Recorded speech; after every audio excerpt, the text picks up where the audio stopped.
आज की इस क्लास में सभी विद्यार्थी टेंस के बारे में जाने कि टेंस क्या है। आपको जैसे एज इंट्रोडक्शन बताया गया कि टेंस तीन प्रकार का होता है, प्रेजेंट टेंस, पास्ट टेंस और फ्यूचर टेंस।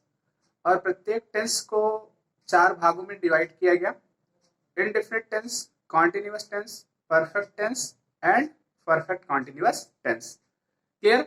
आज की जो क्लास है हमारी, बेसिकली हम प्रेजेंट इनडेफिनिट टेंस ले रहे हैं। तो टेंस के अंतर्गत जो आज आपको पढ़ना है वो है प्रेजेंट इनडेफिनिट टेंस। ठीक है, तो प्रेजेंट इनडेफिनिट टेंस क्या होता है इसको समझ लीजिए। मतलब जैसे मान लीजिए अगर हम इसकी आईडी के तौर पर देखें, जिसको हम आइडेंटिटी कहते हैं। क्या कहते हैं? आइडेंटिटी। हम यही कहते हैं the tense which shows the tense which shows ठीक about a permanent work, मतलब अस्थायी कार्य को शो करता है। ठीक है, और अथवा हम कह सकते हैं about the work which happens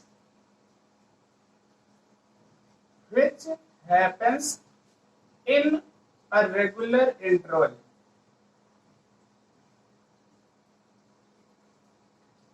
in a regular interval, मतलब जो कि एक नियमित अंतराल पर जो कार्य होता है वो आपका कौन से टेंस कहलाता है? प्रेजेंट इनडेफिनिट टेंस कहलाता है। बेसिकली ये क्या होता है? हैबिचुअल एक्शन को शो करता है, साइंटिफिक थियरी को शो करता है, मैथमेटिकल टर्म को शो करता है, जियोग्राफिकल थियरी को शो करता है। तो अगर कहीं पर ऐसी चीजें आती हैं उसी में अस्थायित्व तो मतलब पाया जाता है, वो टेंस हमारा कौन सा टेंस कहलाता है? प्रेजेंट इनडेफिनिट टेंस कहलाता है। क्लियर हो गया? अगर हम इसके हिंदी आइडेंटिटी पर जाते हैं, जो कि अगर हमको ट्रांसलेशन करना होता है तो हमको हिंदी आइडेंटिटी पढ़ना जरूरी होता है। हम कहते हैं जिस क्रिया के अंत में त है, ती है, ते हैं, ठीक है, आदि आते हैं, प्रेजेंट इनडेफिनिट टेंस कहलाता है, उसे हम प्रेजेंट इनडेफिनिट टेंस कहते हैं। क्लियर हो गया इतना? चलिए, हिंदी आईडी के बाद अगर हम इसकी हेल्पिंग वर्ब को देखते हैं, मतलब सहायक क्रिया, तो हेल्पिंग वर्ब के रूप में यहां पर दो क्रियाएं प्रयोग की जाती, एक डू या डज। अब समझ लीजिए, डू का जो प्रयोग करते हैं वो सिंगुलर सब्जेक्ट के साथ करते हैं, मतलब जो करता हमारा क्या होता है? एक वचन का होता है। सिंगुलर सब्जेक्ट के साथ करते हैं। सिंगुलर सब्जेक्ट के एक सेकंड, डू का जो प्रयोग है वो प्लूरल सब्जेक्ट के साथ होता है। किसके साथ? प्लूरल सब्जेक्ट के साथ। जैसे आपका आई हो गया, वी हो गया, यू हो गया और दे हो गया। आपका अगर ऐसी कई कंडीशन आती है तो वहां पर डू का प्रयोग करते हैं, या कहीं पर नेम एंड नेम आता है तो, मतलब कहीं पर जैसे नाम और नाम, जैसे राम एंड सोहन, मोहन एंड सुधा, तो वहां पर हम किसका प्रयोग करेंगे? डू का। डज का जो प्रयोग होता है ना, ए सिंगुलर सब्जेक्ट के साथ, मतलब अगर एक वचन का करता है हमारा तो वहां पर हम किसका प्रयोग करते हैं? डज का। ठीक, डज के अंतर्गत क्या आता है इसको समझ लीजिए। अगर प्रोनाउन में हम देखते हैं, आपका ही, सी, इट आता है। क्या आता है? ही, सी, इट। और इसी के साथ कहीं पर नेम किसी का आ गया, अगर अकेले नाम आ गया, अथवा कहीं पर नेम और नेम आ गया, मतलब नाम अथवा नाम, दो चीजें अगर आ गई तो वहां पर हम किसका प्रयोग करेंगे? डज का। ये इसके हेल्पिंग वर्ब के बारे में है। और इतना समझ लीजिए, डू और डज अगर कभी भी लगेगा, इसके साथ वर्ब की फर्स्ट फॉर्म आएगी, इसको ध्यान में रखना है। मतलब जो मेन वर्ब आएगी वो कौन सी आती है? वर्ब की फर्स्ट फॉर्म। लेकिन एक चीज यहां पर अगर आप नोट करके लिखेंगे तो ज्यादा अच्छा है। प्रेजेंट इनडेफिनिट टेंस की जो हेल्पिंग वर्ब होती है ना, उसको हम अफर्मेटिव, ठीक है, अफर्मेटिव में हम क्या करते हैं? में नहीं यूज करते। क्या करते हैं? नहीं यूज करते। लेकिन इसका प्रयोग निगेटिव और इंट्रोगेटिव में किया जाता है।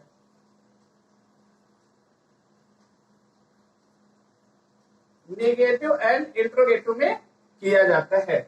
अब आपको ध्यान में रखना है कि जो प्रेजेंट इंडेफिनिट टेंस है, इसकी जो हेल्पिंग वर्ब है डू या डज, इसका प्रयोग, डू का प्रयोग प्लूरल के साथ, डज का प्रयोग सिंगुलर के साथ, लेकिन निगेटिव और इंट्रोगेटिव सेंटेंस में वर्ब की फर्स्ट फॉर्म के साथ किया जाएगा।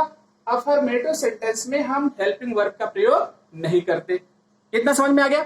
चलिए अब हम क्या करते हैं, अगर हम जाते हैं, हम मेन वर्ब का जिक्र करते हैं तो जो इसकी मेन वर्ब है, मुख्य क्रिया जिसको हम कहते हैं, वो होती है वर्ब की फर्स्ट फॉर्म। वर्ब की फर्स्ट फॉर्म के रूप में हम मेन वर्ब प्रयोग करते हैं, लेकिन ऑब्लिक करके यहां पर लिख लीजिएगा कि हम वर्ब की फर्स्ट फॉर्म में यस या ईएस का प्रयोग करते हैं। ठीक है? किसके साथ? सिंगुलर सब्जेक्ट के साथ। सिंगुलर सब्जेक्ट के साथ हम वर्ब की फर्स्ट फॉर्म में यस या एस प्रयोग करेंगे। लेकिन इतना आपको ध्यान में रखना है कि यह जो यस या एस फॉर्म का प्रयोग होता है, एक केवल अफर्मेटिव सेंटेंस में होता है। इसमें अफर्मेटिव सेंटेंस में वर्ब की फर्स्ट फॉर्म में यस या एस का हम प्रयोग करेंगे। यस का प्रयोग जहां पर कॉन्सोनेंट एंडिंग होती है, एस का प्रयोग जहां पर वॉवेल एंडिंग होती है, वहां पर हम करते हैं। लेकिन एक इसके साथ, अगर सब्जेक्ट हमारा क्या है? सिंगुलर। ठीक? विदाउट हेल्पिंग वर्ब प्रयोग होगी, समझ लीजिएगा, बिना हेल्पिंग वर्ब के।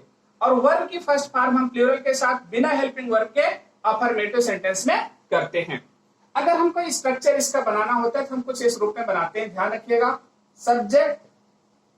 सब्जेक्ट के साथ वर्ब की फर्स्ट फॉर्म या वर्ब की फर्स्ट फॉर्म में हम यस या एस जोड़ेंगे प्लस ऑब्जेक्ट। ये आपका किसका हो गया? अफर्मेटिव का।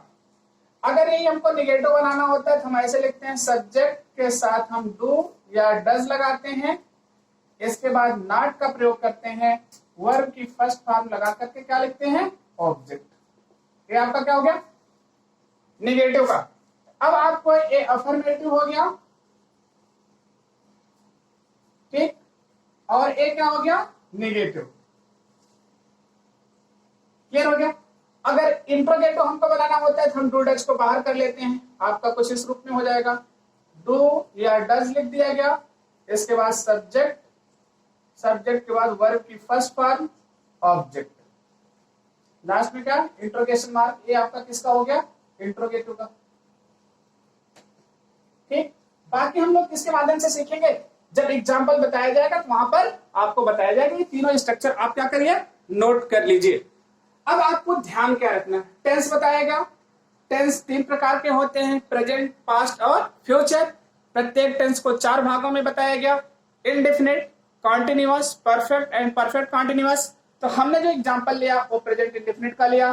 प्रेजेंट इंडेफिनिट की आइडेंटिटी क्या होती है? The tense which shows about a permanent work or about the work which happens in a regular interval is called present indefinite tense। तो इसका हिंदी पहचान होती है ता है, ती है, ते है आदि आते हैं, मतलब क्रिया के अंत में, वो आपका क्या कहलाता है? Present indefinite tense. इसकी हेल्पिंग वर्ब के रूप में हम डू डज का प्रयोग करते हैं, लेकिन डू डज का प्रयोग केवल निगेटिव और इंट्रोगेटिव सेंटेंस में होता है। मेन वर्ब के रूप में हम वर्ब की फर्स्ट फॉर्म या वर्ब की फर्स्ट फॉर्म में यस या एस का प्रयोग करते हैं, लेकिन जो वर्ब की फर्स्ट फॉर्म में या यस या एस का प्रयोग ये सिंगुलर सब्जेक्ट अफर्मेटिव सेंटेंस में केवल किया जाता है, बिना हेल्पिंग वर्ब के। ठीक, अब ये तीनों फॉर्मेट आप लोग नोट कर लीजिएगा, बाकी एक्सरसाइज में हम लोग सीखेंगे। Thank you for this class.